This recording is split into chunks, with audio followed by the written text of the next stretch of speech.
Hello mga kahakot, good morning.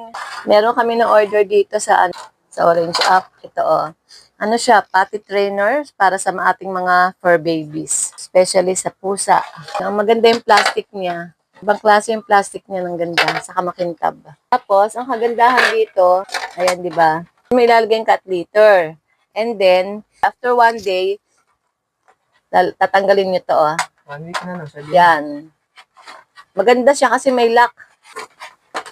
Yan, may lock siya. Tatanggalin nyo to para masanay na siya. Pag nasanay na siya, tanggalin nyo lang siya. Hanggang sa totally, masanay na siya na dito na lang uupo. Yan, di ba? Ito, ipapatong ito sa inidoro. So, okay na siya, nasanay na siya dito, no? Pwede na rin itong tanggalin. Nasanay na siya sa inidoro kung mapupupo, di ba? Tapos kainaman ito kasi ang ganda ng kanyang plastic. Pwede niya pa ito ibenta.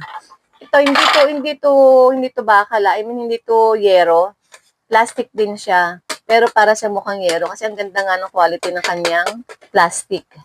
Kung gusto niyo rin po ito, nasa comment section ng link. Update ko kayo mga kahakot sa progress nito. So yun lang mga kahakot. Please follow and share. Thank you for watching. See you on my next videos. Bye!